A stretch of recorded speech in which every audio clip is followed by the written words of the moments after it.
In the early days of this channel, I covered the disappearance of Paul LeMaitre, who vanished from Mount Marathon in Alaska. At that time, I only covered this disappearance briefly, but really, the disappearance of this seasoned marathon runner and outdoorsman could be considered among the stranger cases out there. Let's get into it.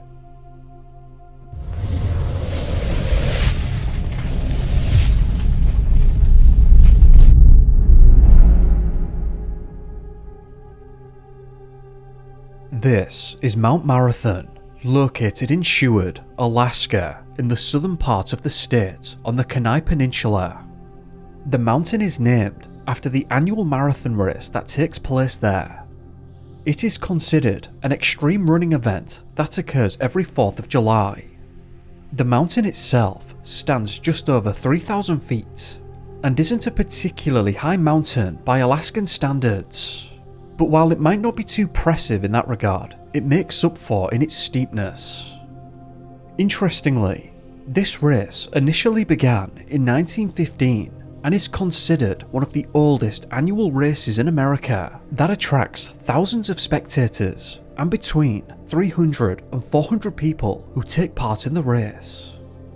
I suppose, with thousands of people present on the ground and that many people all running somewhat nearby one another, you might think that vanishing so thoroughly as to never be seen again might be quite difficult, and actually, you'd be correct in your assessment.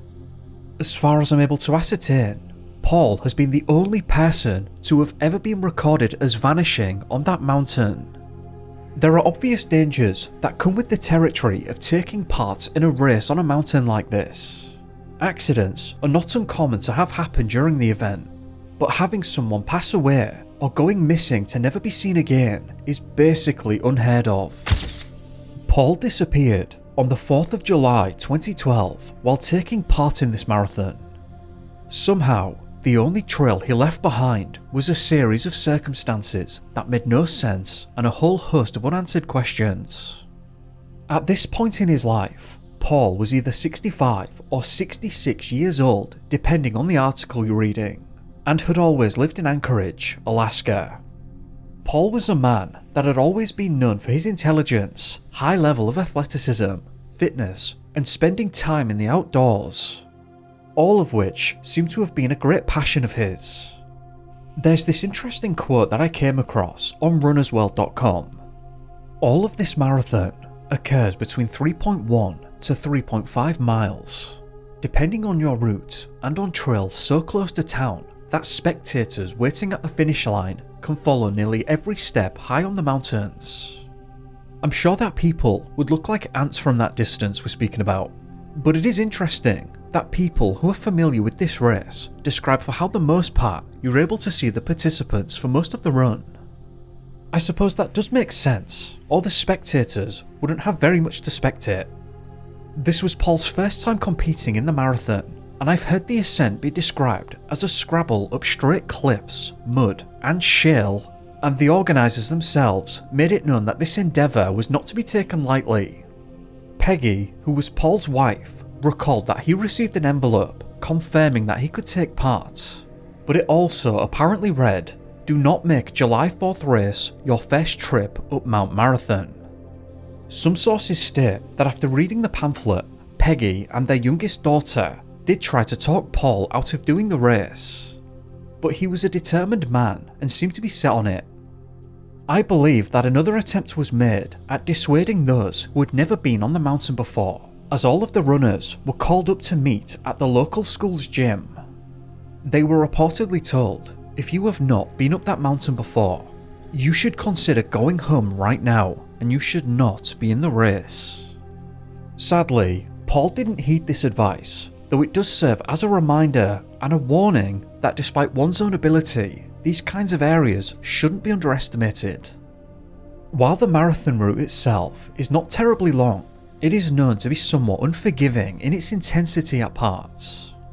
All runners start in the city of Seward and run approximately half a mile to the base of Mount Marathon.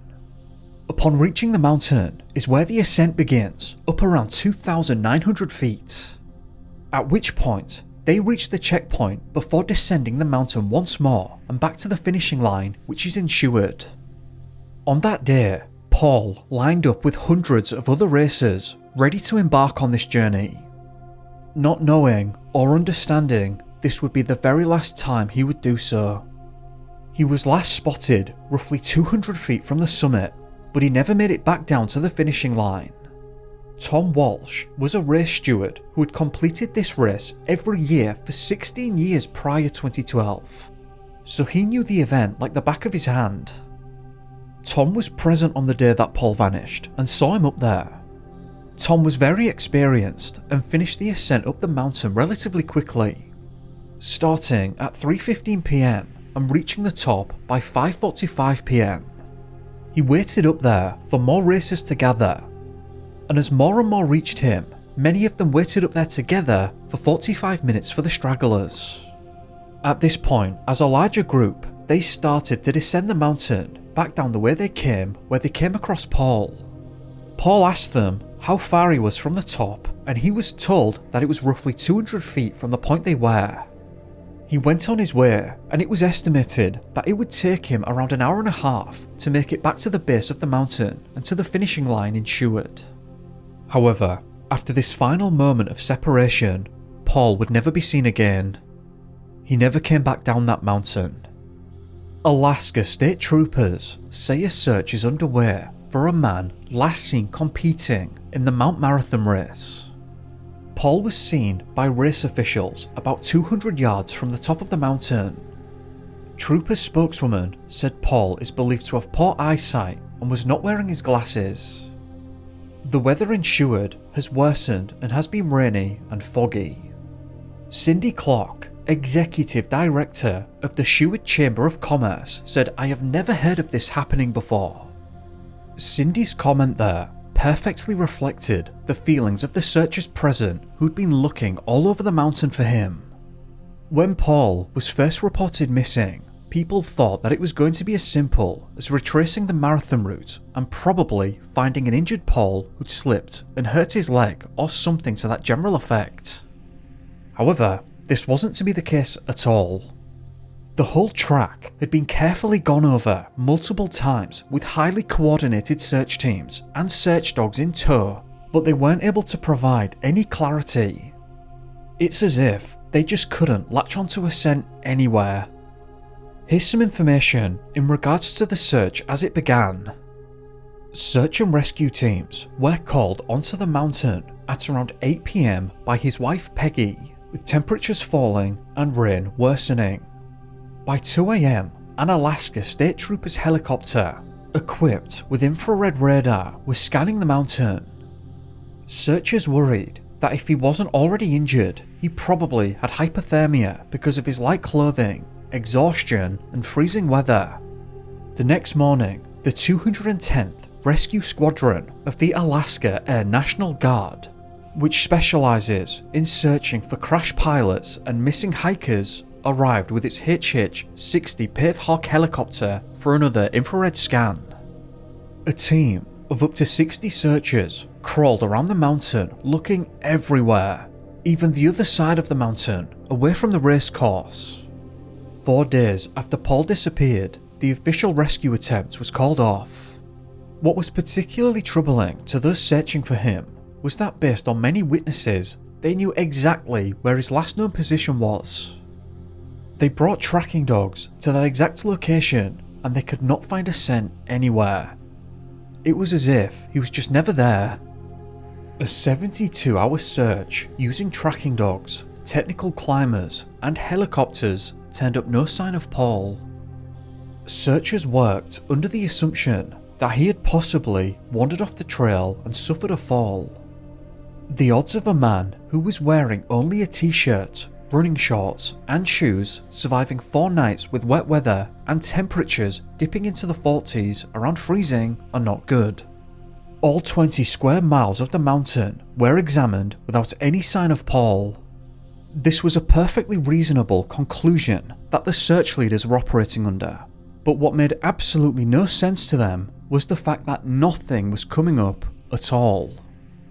The marathon route is well established and clearly shows where the racers are expected to be and where they're expected to go.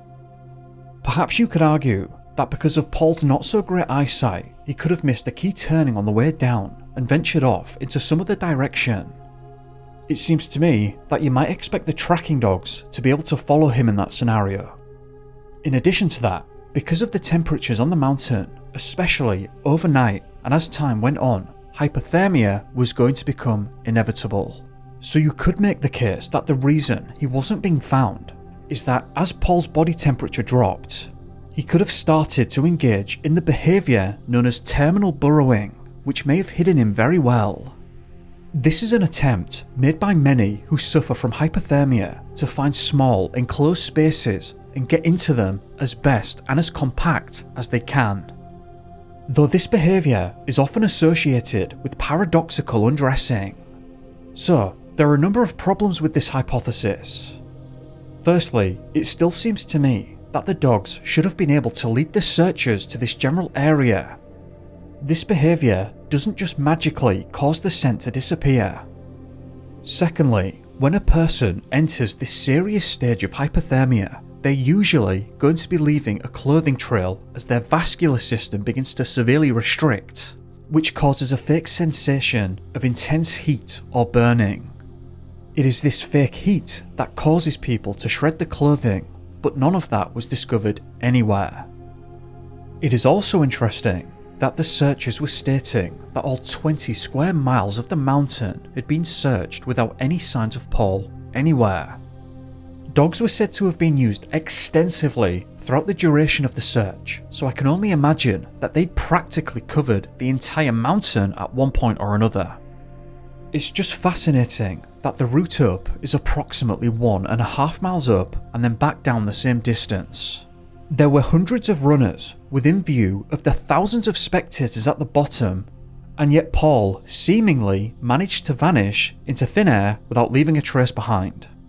The dogs failed to pick up a scent anywhere, and the thermal imaging equipped helicopters never found anything either. It did become rainy and foggy, it was already cold, and they were quite high up on the mountain. Could these conditions have wiped Paul's scent clear so thoroughly that it just couldn't be detected anywhere at any point? When going through the articles, it seems that the dog handlers were expecting to find something, and these are professional search teams, so you'd imagine that they have a fairly good grasp of what to expect from their dogs during these kind of searches. It's been more than a week since Paul disappeared, but his family isn't giving up searching for him. Paul LeMaitre says she goes out with search crews looking. Family and volunteers have continued to search the mountain even after Alaska State Troopers called off their efforts last weekend. The runner was spotted by volunteers who ended their day on their way down the mountain. Troopers, mountaineers, and dozens of volunteers have found no sign of him. The official search came to a close after 4 days, presumably because the conditions on the mountain would have made it impossible for someone under Paul's circumstances to have survived after that. An unofficial search continued though, and in fact, over the years, thousands of hours were spent on that mountain looking for him. Volunteer firemen, state troopers, outdoorsmen in general, tracking dogs, nor anyone else has ever found even a single trace as to where he might have vanished to. No footprints were reported to have been discovered, there were no signs of a struggle or animal predation anywhere. No items belonging to Paul were ever found, there was quite literally just nothing anywhere, and searchers commented that this was very unusual, and I agree with them. That is not typical at all. It seems that they at least expected to find something that might indicate a direction that he took, as is usually the case when a person requires help in an area such as this. Especially when you have such a precise location to begin the search from. It's actually very rare to just find nothing at all, and it's atypical. Perhaps not in the disappearances that I cover on the channel, but it's important to realise that they are few and far between, and I spend a great deal of time looking for them specifically. Paul LeMaitre no longer holds out hope that her husband will be found 5 weeks and multiple searches after he vanished. A group of doctors who works with Peggy's daughter, Michelle, a nurse, have arranged to have a cadaver dog flown up from Oregon. A friend of the family paid for helicopter search time. Another friend took high-resolution photos of the mountain, studying them for hours on his computer, but there was nothing, not a trace. It's honestly very difficult to imagine how the family must have been feeling and what they were thinking. A lot of heartache and confusion, I can only imagine. There didn't seem to be too many ideas running around either. As said, the most common was that Paul may have veered off the track and had fallen somewhere. This is reasonable, but it quickly seems to become somewhat dubious when you then question as to why the tracking dogs weren't able to find his scent anywhere. Also, these thermal imaging equipment are actually really quite good. In this instance, they were said to be so sensitive that they should have been able to see his footprints left in the snow, and they began their search at 2 AM, which is just a little over 8 hours after he vanished. Even if he'd passed away for one reason or another in that time, you'd think they would have found some tracks somewhere. It's actually very unsettling to me, especially when you consider that while Paul hadn't been on Mount Marathon before, it's not like he wasn't experienced with the outdoors in general and these harsher areas. Based on what I can find about Paul online, he'd engaged in many wilderness races and entered cross-country skiing competitions despite not having much experience in those either. He was said to be always out camping and sailing with his friends, and somehow managed to find the time to get a PhD in business and administration. He was a very intelligent man, which is obvious anyway because it's incredibly difficult to obtain a PhD and requires a very intense focus on a specific topic for a prolonged period of time. The final piece on Paul that I could find came in 2021, where ADN.com posed the question, was there ever any sign of the Mount Marathon runner who vanished during the race several years ago, which would be 11 years now? They basically reiterate everything we've spoken about thus far, but they added that a lawsuit brought by the LeMaitre family changed the rules of the race to make it safer. The family achieved their objective, and now, in order to take part in the marathon, participants must now complete the 3-mile course at least once prior to the race day. Or in other words, they must go practice on the mountain before being allowed to compete, which is probably how it should have been to begin with. In relation to the question posed a moment ago by the article writer, they relay some quotes by others. The mountain swallowed this man, a relative told Runner's World journalist Christopher Solomon. An Alaskan state trooper spokesman said, no clues, no trace, no trail. So, how did this man come to vanish so thoroughly without leaving any form of a trace behind? The only scenario I could come up with was terminal burrowing as a result of hypothermia, aside from the potential fall that was mentioned. However, I don't think either of those explanations fully capture everything because the dogs could not find his scent anywhere. Again, perhaps at that kind of elevation with the fog, rain, and whatever other conditions were present, it made the scent fade. But searchers seem surprised that their dogs weren't able to locate anything, which seems quite telling to me.